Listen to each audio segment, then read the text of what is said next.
Hi, I'm Ellie Glazer, Director of the Surveyor Weight Loss Solution, where we're revolutionizing the way the world looks at dieting. Tonight in our video podcast, I want to speak about something that's a little controversial. It's about understanding food addiction.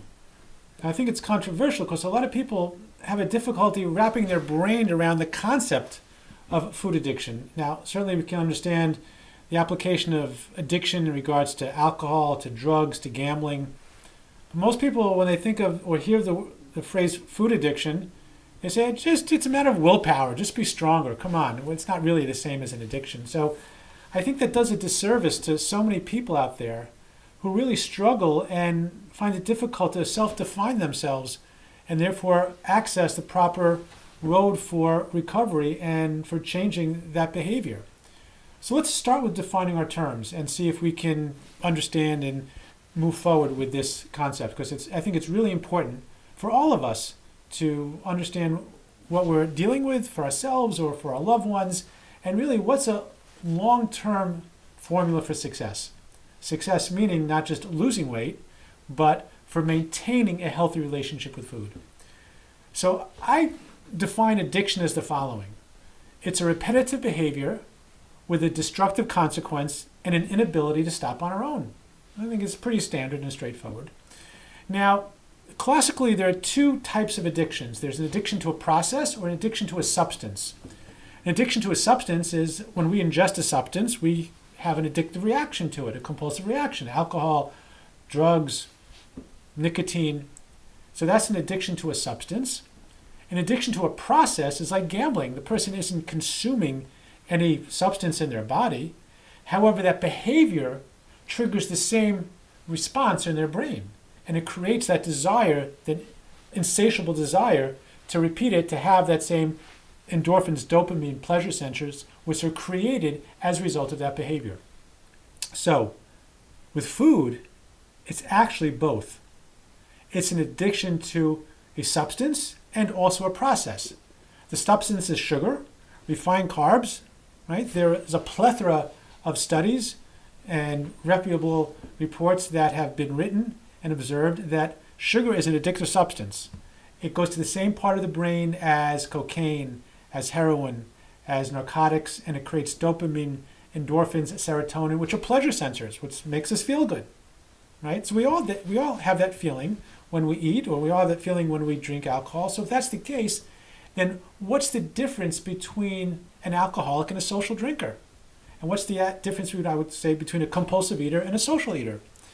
So a social drinker can take one or two glasses of wine and stop. They can, right, self-impose a boundary around that behavior. Even though they get a buzz, they can stop at the appropriate amount. And that's fine. So, have your glass of wine every now and then. There's nothing wrong with that.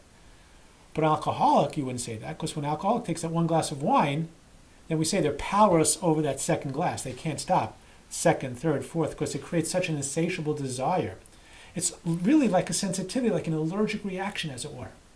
Their buzz is so much more acute, so much more sensitive, so much more heightened, that the desire to have more becomes insatiable. So too it is with a compulsive eater versus what I would call a social eater.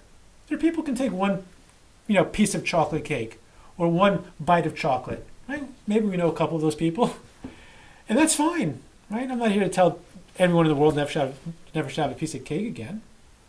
But they can stop at one. But how many of us, once we take one piece of cake, it leads to the next, to the next, to the next, and before we know, we've eaten so much more than we were happy about. And we do that consistently time and time again. Hence, a repetitive behavior with a destructive consequence. Right? Weight gain and obesity is now overtaking smoking as the number one cause of preventative death in the United States today.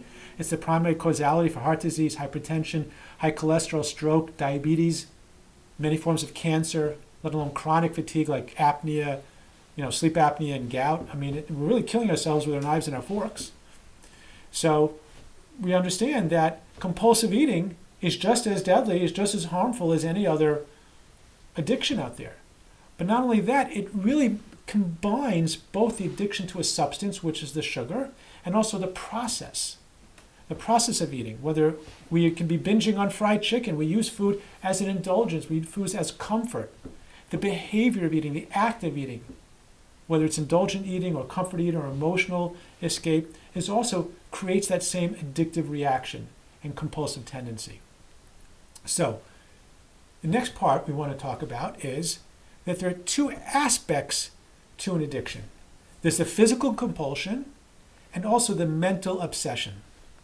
The physical compulsion is, like I said previously, when we have that physical substance in our body creates that reaction. But from that, we can go through a temporary withdrawal period. It's called detox. It's not fun, it's not pleasant, but it's temporary. Once we get that substance out of our body, then physiologically those cravings go away. They become much more tempered, much less frequent, and much less intense.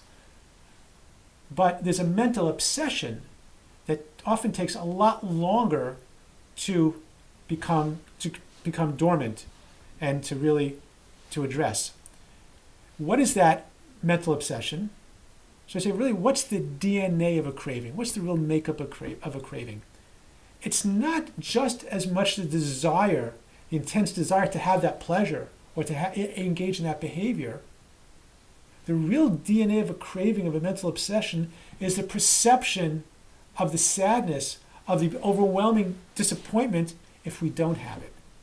Feeling deprived, feeling restricted, feeling like we're sacrificing ourselves. Think of all the terminology of dieting. It's all about that. It's all about the mental obsession and fighting it, putting ourselves in jail temporarily just to achieve this short-term goal. But we're not changing ourselves. We're not recovering from this compulsive behavior.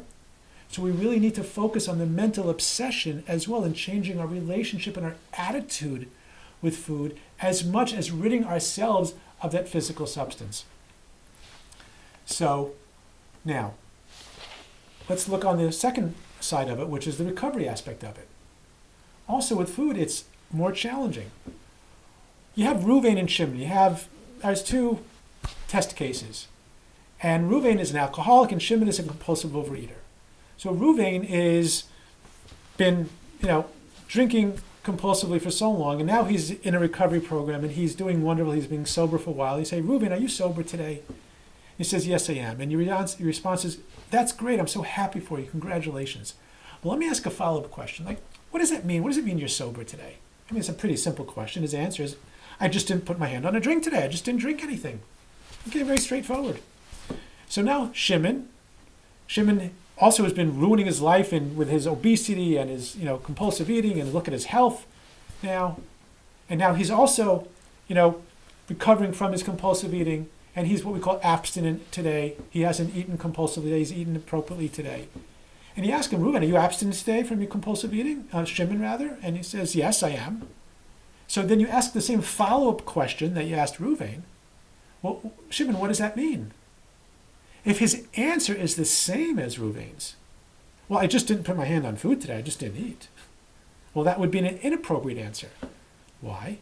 Because we have to eat, right? We have to eat in order to live. Unless it's a fast day, mandated upon us religiously, or there's a medical procedure that we have to fast in preparation for, then what's the definition of abstinence there? And here is where the real rub applies.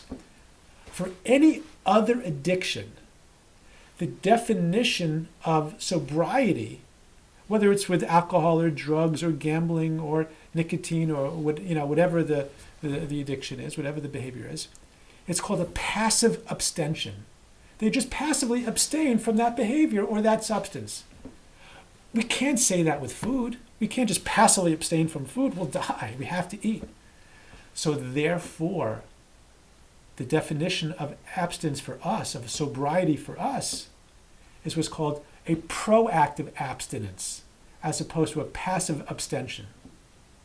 We're proactively abstaining from that behavior. And how do we do that? And that, ladies and gentlemen, my friends, is where our food plan comes in. The food plan is the vehicle that navigates our way through our day while eating and nourishing ourselves properly at the right times and the right amounts and the right foods, and still keeping us abstinent from that compulsive behavior. So how does it do that? Because let's circle back again and let's peel away a layer of the onion. Understand, when Ruvain says, yeah, I'm sober today, I just didn't put my hand on that drink, what does that really mean? It means that he didn't pick up his will. He didn't act on his feelings. He didn't act on his spontaneity, on his impulsivity with drinking. I'll give you an example. Let's say Ruvain, we fast forward a couple months, and you see Ruvain at a party, and he's drinking a wine cooler. And you say, Ruvain, what are you doing? You're drinking a wine cooler. Should you be doing that? And he says, what's wrong? It's a wine. It's just fruit juice with an attitude. It's just fruit juice with a tiny bit of alcohol in it. It's not vodka, it's not scotch, it's not gin, it's not like a six-pack of beer the way I used to drink all the time. What's the big deal? So you don't need to be an addiction counselor to know that Ruvain's fooling himself, and he's just really, risking his sobriety, if not already, going over the line. Because we know that once he engages, even in that smallest amount of alcohol, back into that behavior, it's not going to just be limited to one wine cooler, because Ruvain is not a social drinker. He's the alcoholic. So that one wine cooler will lead to a second, will lead to the third, will lead to the six-pack of beer, will lead to the vodka, will lead to the gin, will lead to the scotch. So when Ruvain said, I didn't pick up the drink today, it means he didn't pick up his will, his spontaneity, his desire for alcohol, his feeling at that moment. He could have the feeling, he could have the temptations, right? The life is out there and the triggers are out there all the time. But we say that we're powerless over that second drink, meaning once I take the first drink, I can't stop over the second, but we don't have to take that first drink. We're powerless over the second bite of that compulsive eating, but we don't have to take that first compulsive bite. That's what's in our control.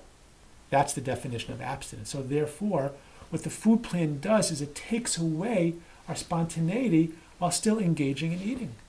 It has the delineation and the definition for us of what we should be eating, the quality, the quantity, and the timing, as we've spoken about previously. That's the definition of abstinence, and that's the road to long-term recovery and long-term success, and most importantly, long-term freedom. And that's why our motto is Sylvia, the weight loss solution, the freedom to say no, not the burden to say no, not to feel that you're in jail, not to feel restricted, not to feel deprived, not to feel depressed, not to be bitter or resentful, but to celebrate the ability to say no. Because saying no doesn't mean that we're restricting ourselves. It means that we're enabling ourselves and expressing self-love and self-care through proper nourishment, and recovering today proactively from a compulsive behavior that was killing us like it's killing so many millions of people. So that's our video podcast for today. And with that, certainly we want to remember that nothing tastes as good as feeling good feels.